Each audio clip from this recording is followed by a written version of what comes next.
അസ്സലാമലൈക്കും കുട്ടികളെ. നമ്മൾ ഇന്നലെ അഹ്ലാഖ് എടുത്തിട്ടുണ്ട്. അഹ്ലാഖിന്റെ ബാക്കി നമുക്ക് എടുക്കുമ്പോൾ തദ്രീവാത്ത് എടുക്കുമെന്ന് ഞാൻ പറഞ്ഞിട്ടുണ്ടായിരുന്നു. പക്ഷെ അത് എടുക്കുന്നതിന് മുന്നേ ഞാൻ നിങ്ങൾക്കൊരു ചരിത്രം പറഞ്ഞുതരാം.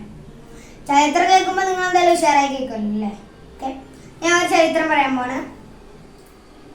നബി സല്ലല്ലാഹു അലൈഹി വസല്ലം തങ്ങൾ മക്കയിൽ നിന്ന് ഇസ്ലാമിലേക്ക് ആളുകളെ ക്ഷണിക്കുമായിരുന്നു.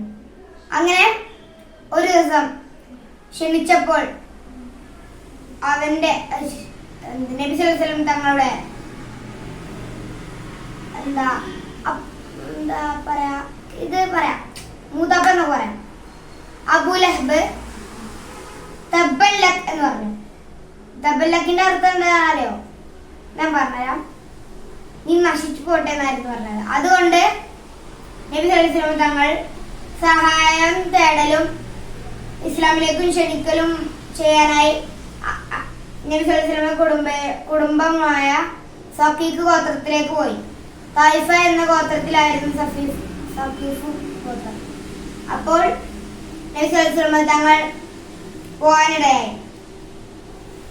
തായിഫയിലെത്തിയപ്പോൾ അവർ സഹായിക്കുകയല്ല മാത്രമല്ല അവരുടെ കുട്ടികളെയും വിഡ്ഢികളെയും ഒക്കെ അയച്ച് കല്ലെറിയാനും പരിഹസിക്കാനും തുടങ്ങി. കല്ലെറിയൽ കൊണ്ട് നബി സല്ലല്ലാഹു അലൈഹി വസല്ലം തങ്ങളുടെ കാലിൽ നിന്ന് രക്തം വരാൻ തുടങ്ങി. അതുകൊണ്ട് അവിടുന്ന് നടക്കാൻ കഴിയാത്ത വിധം രക്തമൊഴുകി. നബി സല്ലല്ലാഹു അലൈഹി വസല്ലം തങ്ങൾ അവിടെ ഒരു വലിയ മരത്തിന്റെ താഴെയായി വിശ്രമിക്കുകയായിരുന്നു. എന്നിട്ട് അള്ളാഹുവിനോട് ദുആ ചെയ്തു. അതിനുശേഷം ജിബ്രീൽ എന്ന മലക്ക് ഇറങ്ങി വന്നു. എന്നിട്ട് പറഞ്ഞു, അങ്ങയുടെ പ്രാർത്ഥന അള്ളാഹു കേട്ടിരിക്കുന്നു. അവിടുന്ന് അനുവാദം തരുന്ന പക്ഷം എന്ന് പറഞ്ഞ പക്ഷത്തിന്റെ അർത്ഥം എന്താന്ന് വെച്ചാൽ അവിടുന്ന് ഒരു അനുവാദം കിട്ടിയാൽ ഈ രണ്ട് മലയും അമർത്തി അവരെ എല്ലാവരെയും മുഴുവനും നശിപ്പിക്കാമെന്ന് പറഞ്ഞു. അപ്പൊ നബി സല്ലല്ലാഹു അലൈഹി വസല്ലം തങ്ങൾ പറഞ്ഞു, അരുത്, അങ്ങനെ ചെയ്യരുത്. അവർ അറിവില്ലായ്മയാണ് ഇങ്ങനെ ചെയ്തത്. അതുകൊണ്ട് തന്നെ അവരെ ആക്രമിക്കേണ്ട. അവരിൽ നിന്നും ഒരു ഇസ്ലാം സ്വീകരിച്ച പണ്ഡിതനെ അള്ളാഹു പുറപ്പെടുവിക്കുന്നതിനെ ഞാൻ ആഗ്രഹിക്കുന്നു. എന്നാൽ ഈ കഥയുടെ ബാക്കി ഞാൻ പിന്നെടുക്കാം. നമുക്ക് ക്ലാസ് തുടങ്ങാല്ലേ? നേരെ നോക്കൂലേ? അപ്പൊ അതിന്റെ ബാക്കി എന്താണ്? ബാക്കി എടുത്തത് നമുക്ക് വായിക്കാം. പിന്നെ നമുക്ക് ആദ്യം നമ്മൾ എടുത്തില്ലായിരുന്നു അഹ്ലാഖിന്റെ ഭാഗം, അതൊന്നുകൂടി ഒന്ന് വായിച്ചു നോക്കാം അല്ലെ? വായിക്കണ്ട, അപ്പൊ നേരം പോവല്ലേ? അപ്പൊ നമുക്ക് ഞാൻ കുറച്ച് ചോദ്യങ്ങൾ ഇതിന് ചോദിക്കാം. നിങ്ങൾ അതിന് ഉത്തരം പറഞ്ഞില്ലെങ്കിൽ കുഴപ്പമൊന്നുമില്ല. ആദ്യം നമ്മുടെ പാഠത്തിന്റെ പേരെന്താണ്? അതാ ശരി. നമുക്ക് വൃത്തിയുള്ളവരാവാം എന്നായിരുന്നു ശരി. അവർ എന്ത് പുഞ്ചിരിയായിട്ടായിരുന്നു ചിരിച്ചത്? അതെ, തെളിഞ്ഞ പുഞ്ചിരിയായിട്ടായിരുന്നു. പിന്നെ ഒരു പാട്ട് പാടല്ലോ, അത് നിങ്ങൾക്ക് പാടാൻ കഴിയോ?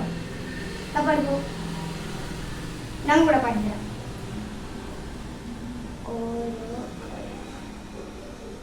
പഠിക്കൂ.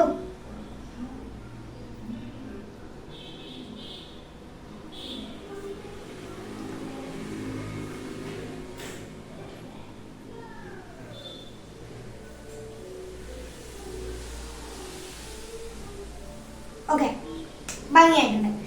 നമുക്ക് അടുത്ത പാഠത്തിലേക്ക് കിടക്കാം അല്ലേ?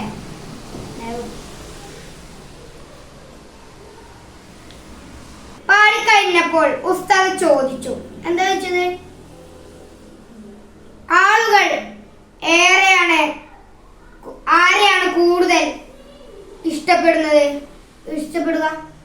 ആരായിരിക്കും? കുട്ടികൾ എന്താ പറഞ്ഞതറിയോ? വൃത്തിയുള്ളവരെ എന്നായിരുന്നു. ശരിയാണോ? ശരിയാണ്. ഉസ്താദ് ഉസ്താദ് പറഞ്ഞ കേട്ടോ, അല്ലാഹുവും വൃത്തിയുള്ളവരെയാണ് ഇഷ്ടപ്പെടുന്നത്. കാരണം അവന് പരിശുദ്ധനാണ്. അല്ലാഹു അല്ലേ? പരിശുദ്ധനാണ്. ഇതു കേട്ട കുട്ടികൾ കൂട്ടത്തോടെ വിളിച്ചു പറഞ്ഞു. എന്താ കൂട്ടത്തോടെ വിളിച്ചു പറഞ്ഞത്? ഇനി മുതൽ ഞങ്ങളെല്ലാവരും വൃത്തിയിലേ നടക്കൂ. നിങ്ങൾ അങ്ങനെ ഒരു തീരുമാനം എടുത്തോളൂ. അപ്പോൾ അല്ലാഹു ജനങ്ങളെയും പെടില്ലേ? പെടുവോ? വൃത്തിയുള്ളവരെ ഇഷ്ടപ്പെടും അല്ലേ? ഉസ്താദ് വളരെ സന്തോഷത്തോടെ പറഞ്ഞു, തീർച്ചയായും. അപ്പോൾ നിങ്ങൾ തന്നെയാകും നല്ല കുട്ടികൾ എന്ന് പറഞ്ഞു. ആരെങ്കിലും നല്ല കുട്ടികളാണോ? ഓക്കെ. വൃത്തിയുള്ള മക്കൾ അല്ലാഹു അനുഗ്രഹിക്കട്ടെ. ആമീൻ. അപ്പൊ ഇതിലെന്താ പറഞ്ഞിട്ടുള്ളത്? അല്ലാഹുക്ക് ഏറ്റവും ഇഷ്ടമാണ് വൃത്തിയുള്ള കുട്ടികളാണ്. അപ്പൊ നിങ്ങൾ വൃത്തിയുള്ള കുട്ടികളാവാൻ ശ്രമിക്കുക. പിന്നെ മദ്രസയിലേക്കൊക്കെ പോകുമ്പോ വെള്ളച്ചട്ട് വെള്ളത്തിനൊക്കെ ഇട്ട് പോവുക. തൊപ്പി നല്ലതാണ് ഇടുന്നത്. പിന്നെ അതിനിടയിൽ ഒരു ഹദീസ് കാണുന്നുണ്ടല്ലോ, അത് വായിച്ചേ. ഞാൻ ഒന്ന് വായിച്ചുതരാം. ആദ്യം തഹൂറു ശത്രു ഈമാൻ. തഹൂറു ശത്രുൽ ഈമാൻ എന്ന് പറഞ്ഞാൽ എന്താണ്? അത്തഹൂറു ശത്രുൽ ഈമാൻ. അത്തഹൂറു ശത്രുൽ ഈമാന്റെ അർത്ഥം അതിൽ കൊടുത്തിട്ടുണ്ടല്ലോ, വൃത്തി ഈമാന്റെ പകുതിയാണ്. ഒന്ന് പറഞ്ഞാലേ. ഓക്കെ. അതിന്റെ അടിയിൽ തദ്രിബാത്ത് നമ്മൾ എടുക്കും പറഞ്ഞിട്ടുണ്ട്. അടിയത്തെ മറ്റേ വായിക്കാം എന്ന തദ്രിബാത്ത് മാത്രമേ നമുക്ക് എടുത്താൽ മതി. ബാക്കി നമുക്ക് പിന്നെ എടുക്കാം. വായിക്കാം എന്നാണ് ആദ്യത്തെ തദ്രിബാത്തിന്റെ ഹെഡിങ് തന്നെയാണ് വായിക്കാം എന്നതാണ്. വായിച്ചു നോക്കട്ടോ. ഞാൻ എന്നും രാവിലെ, അതിന്റെ നേരെയുള്ള ആദ്യം ഏതാണ്? മിസ്വാക്ക് ചെയ്യും. ഞാൻ എന്നും രാവിലെ മിസ്വാക്ക് ചെയ്യും. ഞാൻ എന്നും രാവിലെ വുളൂ ചെയ്ത് നിസ്കരിക്കും. ഞാൻ എന്നും രാവിലെ വൃത്തിയുള്ള വസ്ത്രം ധരിക്കും. ഞാൻ എന്നും രാവിലെ മദ്രസയിലേക്ക് പോകും. ഞാൻ എന്നും രാവിലെ ക്ലാസ് വൃത്തിയാക്കും. ക്ലാസ് വൃത്തിയാക്കുന്നുണ്ടോ നിങ്ങള്? നല്ല കാര്യമാണ്. ഓക്കെ. നമുക്ക് അടുത്ത ക്ലാസ്സിൽ വീണ്ടും കാണാം. അല്ലാഹു സുബ്ഹാനഹു വ തആല തൗഫീഖ് നൽകുവാനാകട്ടെ.